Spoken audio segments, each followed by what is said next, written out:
신명기 14장을 읽습니다. 오늘 말씀의 묵상 주제가 성민, 거룩한 백성, 거룩한 백성. 우리 2절 말씀을 함께 읽습니다. 너는 너의 하나님 여호와의 성민이라. 여호와께서 지상 만민 중에서 너를 택하여 자기의 기업의 백성을 삼으셨느니라. 아멘. 우리 모두가 다 하나님이 선택하신 거룩한 백성으로 하나님의 기업이 된다고 말씀하셨습니다. 이 성민이라고 하는 히브리 단어가 암카도시. 우리 한글이나 영어는 왼쪽에서 오른쪽으로 써가지만은 히브리 글은 오른쪽에서 왼쪽으로 씁니다. 그래서 이 오른쪽부터 읽으면 암카도시. 그래서 암은 백성, 카도시는 거룩, 구별, 그런 뜻입니다. 하나님이 우리를 왜 구별해서 하나님의 거룩한 백성으로 선택하셨는가? 그 이유를 하나님께서 이스라엘을 선택하신 이유에서 우리가 확인할 수 있습니다. 신명기 7장 7절입니다. 여호와께서 너희를 기뻐하시고 너희를 택하심은, 하나님이 왜 애굽 땅에 그토록 오랫동안 노예 생활하던 히브리 백성들을 선택하셨는가? 그 이유가 너희가 다른 민족보다 수요가 많은 연고가 아니라 너희는 모든 민족 중에 가장 적으니라. 하나님의 놀라운 방법입니다. 하나님의 구원의 방법은 약한 자를 세워서 강한 자를 이기게 하십니다. 어리석은 자를 세워서 지혜를 주어서 세상을 다스리게 하십니다. 그 이유가 무엇이냐? 레위기 11장 14절 말씀에 내가 거룩하니 너희도 거룩해야 된다.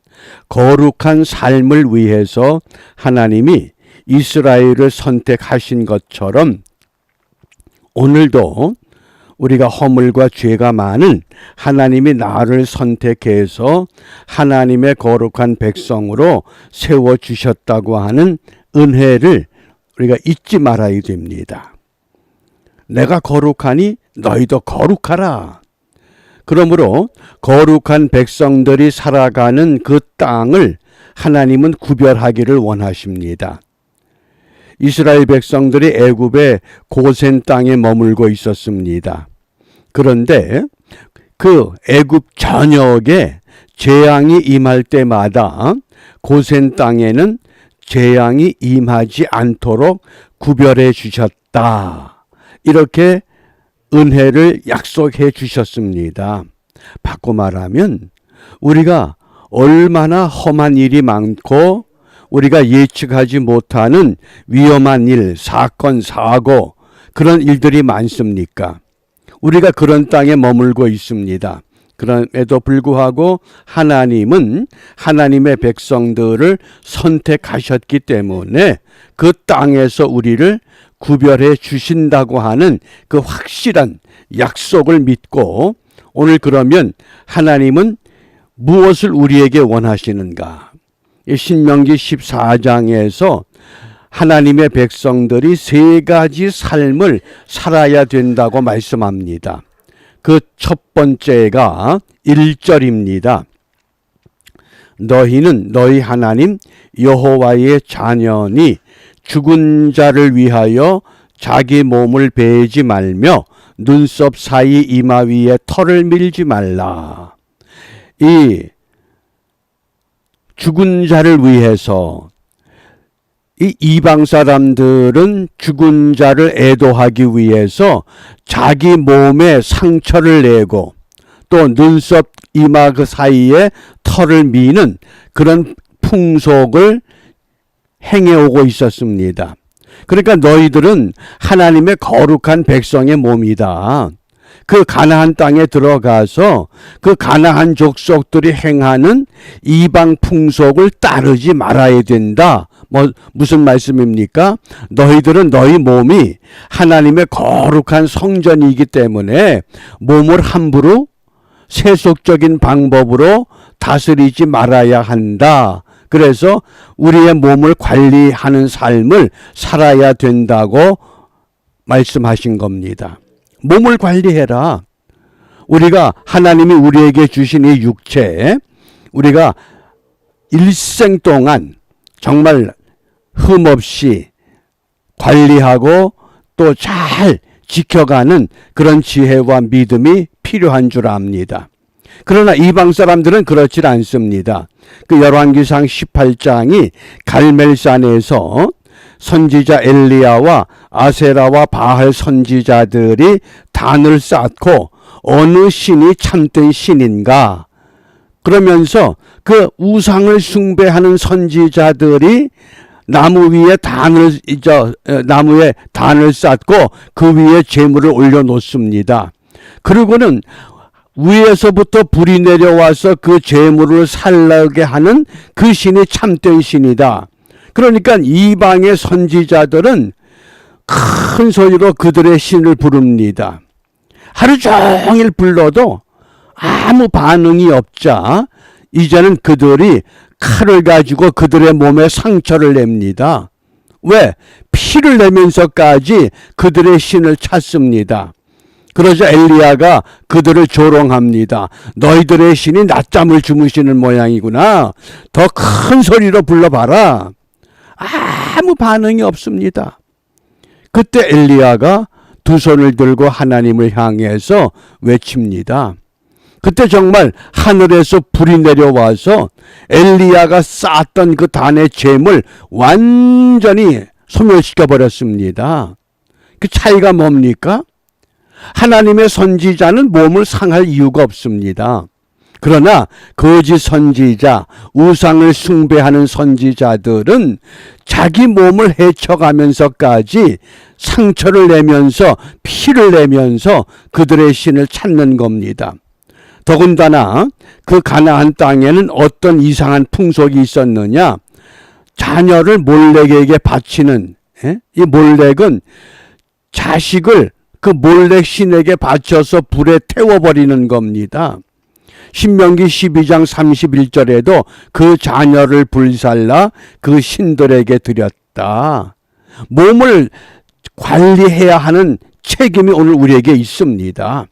그러므로 우리가 유행병이 돌 때도 또 유행성 감기가 우리를 괴롭힐 때도 우리는 이 건강 관리를 잘 해야만 합니다. 이게 성민의 삶의 첫 번째 삶의 모습, 몸을 관리해라. 그 다음 두 번째입니다. 이 음식을 조심하라고 말씀을 합니다. 3절 말씀에 보면 너는 가증한 물건은 무엇이든지 먹지 말라. 아무거나 먹지 말라고 말씀하셨습니다. 그러면서 먹을 수 있는 짐승은 굽이 갈라지고 되새김질하는 짐승, 또 물고기에서는 지느러미가 있고 비늘이 있는 물고기. 그래서 정확하게 먹을 수 있는 것과 먹지 못할 것을 구분해 주셨습니다. 무슨 의미입니까? 먹는 것과 먹지 못하는 것을 구분하는 것이 아니라 장차 오늘 이 시대를 살아가는 그리스도인들이 우리가 어떻게 하면 죄로부터 구별되어서 정결한 삶을 살게 되는가, 이 정결법을 가르치기 위한 하나님의 교훈입니다. 그러니까 되새김질은 못하고 되새김질은 할지라도 굽이 갈라지지 않은 짐승, 그런 것들은 먹지 못하게 했습니다. 그러니까 예를 들면 우리가 돼지, 굽이 갈라졌지만은 되새김질을 못하기 때문에 먹지 못하게 했습니다. 그런데 오늘날 우리가 돼지고기 안 먹습니까? 먹습니다. 왜 그러느냐? 먹고 안 먹고 이것이 중요한 것이 아니라 이제는 율법을 주님이 완성하셨기 때문에 과연 우리가 이 죄와 죄가 아닌 것, 이것을 구별해 가면서 지혜롭게 살아야 할 것을 지금 말씀하신 겁니다. 첫째는 우리의 몸, 우리의 육신을 관리하는 삶을 살아야 됩니다. 두 번째는 음식에 대한 관리, 먹을 것과 먹지 못할 것에 대한 관리를 오늘 말씀하십니다. 이것이 거룩한 백성의 삶의 모습입니다. 그 다음 세 번째입니다. 물질을 관리하라 그랬습니다. 22절에 보면 너는 마땅히 매년에 토지 소산의 11조를 드릴 것이며, 그래서 토지에서 나오는 농사를 짓게 되면 그 토지의 소산물, 그것에 대한 11조, 또 곡식과 포도주와 기름의 11조, 또 매 3년마다 한 번씩 특별히 레위인들과 이방인과 나그네와 고아와 과부를 위한 그런 11조, 그래서 물질을 바르게 관리해라. 이것이 성민의 거룩한 백성의 삶의 세 가지 자세입니다. 첫째는 우리의 육신을 관리해라. 두 번째는 음식에 대한 관리, 세 번째는 물질에 대한 관리입니다. 그러면 이러한 거룩한 백성의 구약적인 삶을 우리가 신약에서 어떻게 적용해야 됩니까? 그 사도 바울이 로마의 아그리빠 왕 앞에서 내가 왜 이 일을 하고 있는가? 내가 왜 예수에 미쳐버렸는가? 그러면서 이 사도 바울이 자기의 신앙을 이렇게 고백했습니다. 이 아그리빠 왕 앞에서 바울이 자기의 신앙의 모습을 소개하는 그런 변명의 말씀 가운데 한 구절, 사도행전 26장 16절입니다. 일어나 너의 발로 서라. 내가 네게 나타난 것은 다메섹 도상에서 그 핍박자 바울에게 우리 예수님이 나타난 것은 곧 네가 나를 본 일과 예수님을 본 것과 장차 내가 네게 나타날 일에 너로 종과, 또는 어떤 한글 성경에서는 사환과 그랬습니다. 사환이 종입니다. 종과 증인을 삼으려 함이다. 두 가지의 삶을 위해서 우리를 불러주셨고 우리를 하나님의 백성으로 인쳐주셨다고 하는 바울의 고백이 곧 오늘 이 시대를 살아가는 모든 그리스도인들, 성도들의 고백이 되어야 합니다. 어떻게? 종으로서, 증인으로서. 그래서 이 종이라고 하는 헬라 단어가 후페레테스라고 합니다. 예수님의 종으로 살아라, 그 뜻입니다. 그 다음에 마루투스, 이거는 증인의 삶을 살아야 된다, 그 뜻입니다. 예수님의 증인. 그런데 종이나 증인의 특징이, 공통된 특징이 있습니다. 종의 삶은 어느 누구에게도 드러나질 않습니다. 이 후페레테스라는 단어가 어디에 사용되는 단어인가 하니 옛날 그 커다란 범선, 그 범선 그 맨 밑창에는 노예들이 노를 젓고 있습니다. 그 노를 젓는 노예들이 후페레테스입니다. 노를 젓는 모습은 보이질 않지만은 배는 여전히 앞으로 전진해 갑니다. 그게 종의 삶입니다. 우리가 자칫 잘못하면 우리가 교회에서나 어떤 그 기독교 공동체에서 어떤 일을 추진하게 될 때 그 일을 맡아서 수고하는 사람들이 있습니다. 그런데 그들이 정말 후페레테스와 같은 종의 삶으로 봉사하는가? 그렇지 않으면 자기를 드러내기 위해서 봉사하는가? 거기에 큰 차이가 있습니다. 종의 삶은 드러내는 삶이 아닙니다. 철저하게 자기가 감추어져 있습니다. 그것을 이 종의 삶, 후페레테스라고 하는 단어를 사용합니다. 그 다음에 증인은 마루투스입니다. 그런데 이 마루투스라고 하는 이 증인의 깊은 속뜻은 순교자, 그런 뜻입니다. 누군가가 교회를 위해서 목숨을 내놓았기 때문에 누군가가 복음을 위해서, 예수님을 위해서, 나라와 민족을 위해서 자기의 생명을 내려놓았습니다. 근데 그들이 우리 눈엔 보이질 않습니다. 그러나 그 증인들 때문에 우리가 지금 편안한 믿음의 길을 걸어갈 수 있습니다. 그래서 이 후페레테스와 마루투스의 이 삶은 사람들에게 보여지고 자랑하는 것이 아닙니다. 제가 언제 한번 이솝 이야기에 그 영특한 개구리 이야기 소개했죠. 하늘을 날아다니는 독수리를 연못에서 개구리 떼들이 바라보다가 야, 우리도 하늘을 한번 날아봤으면 얼마나 좋을까. 그러자 그 개구리 무리 가운데서 아주 머리가 똑똑한 개구리가 그래? 내가 한번 너희들에게 보여주마. 그리고는 독수리를 찾아가서 독수리에게 애원합니다. 내가 우리 동료들에게 소망을 주고 싶습니다. 그러니 내 제안을 좀 받아주십시오. 그 독수리가 무슨 제안이냐? 예, 나뭇가지를 하나 그 독수리님 그 강한 발톱으로 꽉 붙잡고 계십시오. 그러면 다른 나뭇가지 끝을 내가 입으로 꽉 물고 있겠습니다. 그리고 하늘을 올라가시면 됩니다. 정말 얼마 후에 독수리가 하늘을 나는데 그 연못가에 모여 살던 개구리 떼들 중에서 IQ가 제일 좋은 개구리가 독수리와 함께 하늘을 올라가는 겁니다. 연못에 모여있던 개구리들이 자기 동료 개구리가 하늘을 오르는 걸 보면서 이야, 그건 누구 아이디어냐? 그리고 물어봅니다. 그러니까 나뭇가지를 물고 있던 이 개구리가 이 녀석들아 누구 아이디어긴 내 아이디어지. 어떻게 됐을까요? 공중에서 떨어져 즉사하고 만 겁니다. 왜? 나뭇가지를 계속 물고 있어야 사는데 자기를 드러내는 바람에 그게 바로 우리의 어리석음인 줄 압니다. 우리가 주님을 잘 섬겼습니다. 열심히 봉사했습니다. 그런데 내가 했다고 하는 그 한마디 까닭에 가장 좋은 상급을 잃어버릴 수 있다고 하는 교훈이라고 하겠습니다.